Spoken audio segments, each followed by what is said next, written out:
I was recently able to get back in the saddle. I was recently able to get back in the driver's seat. I was recently able to get baking that biscuit again.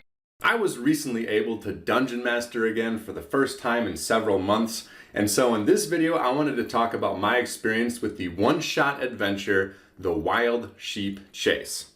Now, The Wild Sheep Chase is written by Richard Jansen Parks, and it's published as a one-shot adventure for 4th and 5th level characters for Dungeons & Dragons 5th edition. In this video, I'm going to cover my experiences with it, what the overview of this particular adventure is, some mistakes I made, some mistakes my players made, and how you can perhaps use it in your game. Now, before I continue, I want to let you know that there are spoilers ahead, so if you are a player interested in experiencing the Wild Sheep Chase, pause the video now, send it to your Dungeon Master, and let them watch the video. With that out of the way, hopefully it's Dungeon Masters and other folks who just want to learn about the Wild Sheep Chase. Let's get into it. So, the Wild Sheep Chase is a wild adventure. There's definitely an emphasis on the word wild here. Basically, the background of this particular adventure is there is a wizard's tower somewhere in the forest.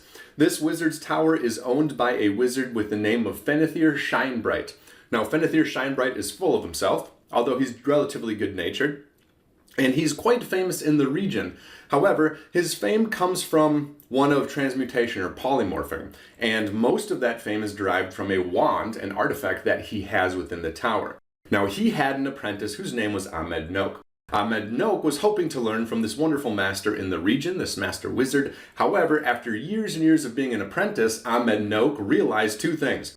Number one, that Fenethir Shinebright was not really that interested in teaching him, and number two, most of Fenethir Shinebright's fame comes from the wand. And so Ahmed Noak studied, learned how to use the wand, and then transformed Fenethir Shinebright into a sheep. So the adventure begins with the player characters at a tavern like all good adventures should. I love this starting point. It is classic, and there's so many things you can do with it. I know a lot of people online don't like it. Whatever. I think it's fun. So in this particular tavern, one of our PCs was performing. They are a bard. Two of our PCs were enjoying some mead. And I used the Shady Dragon Inn as my tavern of choice because I've made a few videos about that in the past, but I got the module. It's got a nice layout. It's got a whole bunch of NPCs I can just kind of put in there. And I think in my world, every single major city is going to have a chain of one of the Shady Dragon Inns. And so I'm excited to kind of explore that in the world. Anyways, my player characters are there when the door bursts open and in runs a sheep, bleeding, bah, bah, and inside the sheep's mouth is a scroll. The sheep runs up to our druid in the party and plops the scroll into the druid's hands. The druid reads the scroll. It happens to be a speak with animals spell, and voila, they can talk to the sheep, who, in fact, is Fenethir Shinebright. So the PCs get Fenethir Shinebright's story. Fenethir Shinebright says, an evil wizard has taken over my tower. I need you to help me back, and I will give you anything at all to help me. So that's the first scene. It went really, really well with my player characters. For the scroll, what I did is I printed out, I'll put a link in the description, but there is a few websites where you can do there's a font where if you look at it, it looks like a barcode, like just long lines, but if you tilt the paper down, you can actually read what is on the paper, and I did that for one of my players. Player who received the scroll. Very simple puzzle. It really wouldn't pause or delay the game if they couldn't figure it out, but they figured it out right away, which is exactly what I was hoping, and they got to do something fun to read this scroll. The other funny thing that happened here is the druid specifically did not choose to learn Speak with Animals because they said, when would I ever need that? And then boom, and I didn't know this, by the way, so that's what makes it funny. And then the very first encounter of the very first adventure that they had with this character, they could have used Speak with Animals. Anyways, this particular scene worked really, really well. Fenethir Shinebright was able to speak to the druid, and through the druid speak to the party, and then offered pretty much whatever they wanted to help Fenethir take his tower back. We ran into one other issue here. I'll talk about this in a little bit more detail later, but one of the players was doing a classic player mistake where they engage with the story, think about how they want to roleplay their character, and then they say, I don't think my character would care that much about what's going on here. And even though this was the druid, by the way, even though they were pretty integral to what was going on, they decided to take a back seat, say, hey, Fenethir, I'm not that interested in what's going on. Maybe my colleagues at this table here, I perhaps am not. And I'm going to talk more about the mistake and how I handled it later. But that was one player mistake that occurred throughout this entire adventure, actually. So this first scene, besides that one part, went really, really well. However, scenes like this, especially with role-playing, especially with my group, because they tend to not get a sense of closure a lot, they tend to drag on. So one of the things I often do is just kind of pause and move things forward, and I did that with the next encounter in the adventure. So what happens next is Guz, this half-orc, big, brutish, kind of not super smart thug, comes in with a bunch of lackeys behind him. Bursts into the tavern, things get quiet, and they go up to the player characters and say, "Oi, that's my sheep." And then they try and get the sheep from them. This scene was absolutely spectacular because Guz came in, talked big game. He had a big bear, which they didn't know was a bear, big figure dressed in a cloak behind him. But one of our bard cast Charm Person on Guz, ended up talking him down from the conflict that was supposed to happen in the adventure. And then the bard and Guz got on stage and started doing this wonderful rendition of Pliff's Tale, which was not, which failed at first, and then they had some nice rolls after that, so the tavern kind of got behind it. But it went really, really well. It was very, very cool to see some non-combat skills kind of take over the combat encounter. We were kind of at a standstill during the performance because things were going a little too well for the player characters, and the charm spell kept on working. So what happened is the mysterious figure in the cloak that came in with Guz threw off his cloak, gave a big roar, and turned out to be a bear, grabbed the sheep and tried to pull it out of the tavern. It turns out that the bear wasn't charmed, of course, and was getting tired of what Guz's shenanigans, I guess. So then we did enter combat. The group did a relatively good job of killing the bear. Guz, still charmed, tried playing peacemaker between the groups, failed, and when the bear died, Guz began sobbing over the bear's body.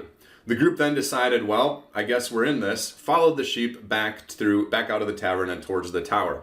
Guz remains unharmed and under charm when the group leaves. However, that charm effect would have ended probably 5 to 10 minutes after the group left, and we have our first reoccurring villain in the story, which I am very excited about continuing to explore. So after the 2 scenes in the tavern, the adventure transitions over to the tower. However, this transition period, this journey from the tavern to the tower, it likely in-game would only take a few hours, given that the sheep was able to make it from the tower to the tavern with a scroll in its mouth. And so you can kind of put in a small encounter there if you want, and that's exactly what I did. I used a world building encounter on the road to kind of give a little bit more depth to the world, and it was a callback to previous adventures we'd had with this group, which I think they appreciated, at least on some level. That's something I want to continue doing in my adventures because we've played Dungeons and Dragons for many, many years, and this is supposed to be in the same world as those other adventures, so I want to keep those callbacks going. So finally, they get to the tower. Now, this is where I started making mistakes. I forgot to mention my first mistake. I'll talk about my mistakes later, but it was at the tavern. I didn't make the tavern fight as cinematic as it should have been. There should have been broken tables and broken jars and beer sloshing everywhere. I didn't do that. I'll talk about that at the reflection at the end. But I made my second mistake at the tower. And at the tower, there should be more evidence of the wand's inability to be consistent, to be used consistently. So basically the scene at the tower is the group arrives, they see a bunch of animals, apes, bears, wolves, all kind of just milling around the tower. These are guards, and if they play it right, they can just walk right through because the sheep is with them, and all of the guards know the sheep escaped. And if a group of people come back with the sheep, they would just assume, especially in animal form where they can't talk, they would assume, oh, hey, this is how it's supposed to be. This group has come back with the sheep. They're going to deliver it to Ahmed Noak, which is the master of the tower currently, and all is good. And that's exactly what happened here. The group came back. They just walked right by the guards because they had the sheep, and they got up into the tower. Now, somewhere during the journey, it's really, really important that Fenethir Shinebright's Speak with Animals scroll ends. And the reason is you don't want Fenethir to be able to talk once you get back to the tower. It should be Ahmed Noak's word against what the characters learned from Fenethir Shinebright. And so in the journey, The scroll ran out right before Fenethir Shinebright was going to tell him some very important information about the wand. And then, boom, the scroll ran out. Our druid could not cast Speak with Animals hilariously again. And so they had to just kind of use the information they had learned. So they get into the tower, they go up the stairs, and there is Ahmed Noak. Ahmed Noak is paranoid, he is sleep deprived, and he is very happy but that the sheep has been returned, but really unwilling to budge from a payment or kind of negotiation standpoint. He talks with the PCs. He says, hey, what's going on? Thanks for bringing my sheep back. I'm sure you want a reward. He tosses them a reward. Eventually the PCs say, you know what? We are actually not here for the reward. And we kind of enter another combat sequence. Now our bard did another spectacular job of using non-combat skills in this combat situation. He used disguise self, nailed the roll, and when Ahmed Noak called for his animal guards to come up the stairs, they saw two Ahmed Noaks. The bard did a perform check in disguise and was able to fool most of the guards that, hey, I'm the Ahmed Noak and this one is the imposter. So all of a sudden we have a situation where Ahmed Noak is getting attacked by his own guards. Bear is also coming up the stairs who has not seen that performance yet, so we still have an unknown role. And then Ahmed Noak flees higher up into the tower. Now what happens off screen is Ahmed Noak grabs the wand and uses the wand on a bed in his top room of the tower to polymorph it into a dragon, and then hops on the dragon and comes back into the tower on his bed dragon and attacks the PCs. This happens over the course of 2 rounds. Bear comes upstairs at the same time and there's a big battle. A lot of funny things happen in this battle, including our bard continually pretending to be Ahmed Noak and fooling most of the guards. The guards were attacking the dragon most of the time. Our druid was running away, and our dwarf, for the most time, just kind of sat and watched the carnage until most of the guards had died or ran away, and then he jumped in and finished off the dragon.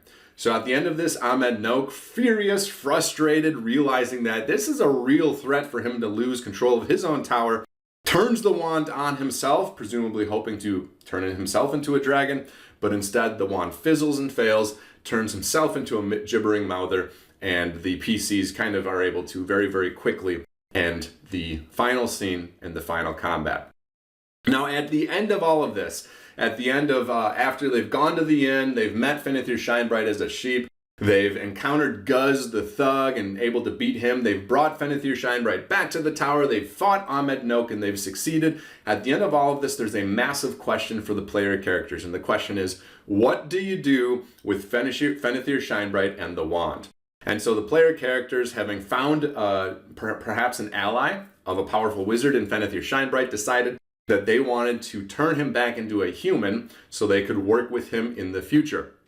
They scoured the tower. They found a few books, including a journal specifically about the wand. They used that to give themselves advantage on the wand roll, and they made the roll successfully. And so Fenethir Shinebright was returned to his human form, and it was there that the adventure ended. It was an awesome play experience. I think that I made a few mistakes, and some of my players made a few mistakes, so I'm going to talk about that. But first, I wanted to recap my final thoughts about the adventure itself. The Wild Sheep Chase, I think, is awesome. It's an excellent adventure, an excellent introduction or one-shot. There are a few things you want to know about it. Number one, it is combat specific. My players did a good job of using non-combat skills to make things more interesting. But the 2 main areas of plot driving, I guess, are the combat at the tavern and the final combat. Those combats are very, very important. And so it is more of a combat-heavy adventure, but 5th edition is set up to be that way, so I think that works well within 5th edition. The other thing to know is it's a little zany as an adventure, a little gonzo. There's humans all over the place who are polymorphed into animals. The sheep is a wizard who's talking and then can't talk. Ahmed Noak is sleep deprived and psychotic and really willing to use this wand almost all over the place. And so it does get a little zany. It sets this kind of crazy, goofy tone, and if you are trying to use it as an introduction to your campaign, it may not fit. You just think about the tone that you're looking for as far as this campaign goes, because it may not fit what you're looking for. Other than that, I think it's spectacular. It is It is like unique, it's novel, it's a talking sheep who runs into a tavern with the scroll. There's a combat, there's a wand of polymorph, and I think the coolest part about it at the end is the characters have a really big choice to make. I was actually really surprised that my characters didn't just take the wand and run. They could have kept Fenethir Shinebright as a sheep. They could have just pushed him out into the wild, or they could have killed him, I guess, as a sheep. But instead, they decided to combine forces with him. They have an ally for the future. And I guess that's one way to go. They also could have just had a magical artifact, although it was, of course, the wand is not super useful sometimes. Specifically, the wand, I think, is an area that I actually think this could have been improved a little bit as an adventure. The wand basically is, it's just a wand of polymorph. It can only work on willing subjects, I think, if I'm remembering correctly. However, if you fail the roll, it's going to either turn the person into a puddly goo or turn them into a gibbering mouther. And I think there is a little bit more opportunity to have crazy stuff happen with this wand, especially if you think about the deck of many things and the craziness that comes with that deck. You could institute something like that. Especially if you run this adventure and your characters end up securing the wand for themselves and kicking Fenethir Shinebright out as a sheep or doing something else to him, I think adding some of those other magical enhancements to the wand, where if it fails, it doesn't automatically turn someone into a gibbering mouther, it could turn them into something else, something crazy. I think that could add a lot of chaos into the adventure, which could be very, very fun going forward. So those are my thoughts on the Wild Sheep Chase. Very, very cool, a little zany, so think about the tone. Or for your own campaign, and the wand can definitely be enhanced if your characters go that route at the end of the adventure. So my reflection on this particular adventure, number one, I didn't do a great job as a dungeon master. There was 3 big mistakes I made. Number one, we had a classic tavern brawl bar fight, and I did not make it cinematic. There was no smashed tables, there was no beer mugs being cracked, there was nothing crazy like that. It was just combat on a grid. I haven't dungeon mastered for months and months and months at this point. I think my last session was in January of this year, so that was 10 months ago. And so I just chalk that up to me needing to front load a lot of the mental energy around running combat, whereas previously, when I'm running a session every week or so, a lot of that becomes automatic and I can start thinking about the cinematic and entertaining elements. The second mistake I made is that I had a lot of character connections that I wanted to weave into the story because of the character backstories that were written for the PCs. I, however, forgot about that because I was too focused on the plot. Big mistake on my part, something I'm going to hope to fix in the future. Then my third mistake was just in general. Like I said, I haven't dungeon mastered in quite a while, and I feel like things were a little choppy. I could have been a little more smooth with everything, so I think I needed to do a better job of just kind of bringing it all together. But like I said, I haven't done this for a while, so it'll get easier as I kind of go forward. There was one PC mistake. So our druid character did this classic thing that happens a lot, and maybe I'll make a bigger video on player mistakes, but this happens quite a bit with some of my players. And the mistake is they start role-playing their character. And they decide that their character would not be interested in the adventure that's being presented at the table. And this is a player mistake because why are we here playing Dungeons and Dragons if your character is not going to engage in the story? The point is to be in a story together, and if you decide that your character is not interested in being in the story, then why did you come here tonight? So it's a huge mistake that players make. A lot of players will often do this under the guise of, I'm role-playing. But you can role-play your character however you want because you've built the character and you can decide how their character reacts to certain situations. And if you decide not to engage in the story, then again, it's a big mistake because why are you even here? So what I did to fix this is 2 things. Number one, in the moment, I tried to give reasons and hooks as to why this druid character would be interested in engaging in this story. There was animals all over the place. There's a wand that turned people into animals. These things didn't really hit. In fact, a lot of the final combat, the druid was running away and trying to find the sheep, Fenethir Shinebright, rather than engaging in the combat and being a player character who would be part of this group. Made combat very, very challenging, but thanks to a few choice rolls, it was not a total party kill in this introduction adventure. So the first thing I did is I tried to provide hooks for the druid character to continue to latch onto and get their character integrated. It didn't work. They were generally passive throughout most of the adventure, which means if we let this continue throughout the next adventure, they will potentially be generally passive, and that just doesn't make things fun for anybody. So the second thing that I'm going to do is I'm just going to talk to this person. They're a friend. I'm just going to say, hey, last session was fun. You got to find a way for your character to role play interest in what's going on. It's not as fun for you if they're not interested, and it's certainly not fun for everybody else if your character is always running away from combat. Find a way to role play interest rather than apathy for your character. And that's just a conversation I'm going to have. Again, this player is a good friend of mine. It's not a big deal. We've been role playing together for years. And I know that this person is going to say, okay, sounds good, and that will fix the problem. So that's how I'm approaching it. I'd be curious to hear a little bit about your experiences like that if you've had that type of experience in the past. But this is usually how I fix things when they come up in the game like this. Finally, I want to say it in my reflection of the Wild Sheep Chase that I did start the characters off at level 1. This adventure is written for adventurers level 4 to 5. And basically all I did is I adjusted the number of enemies and the type of enemies. So in the tavern fighting scene, it's a half-orc who's like level 5, a dire bear, some sort of big bear, and then a wolf pack.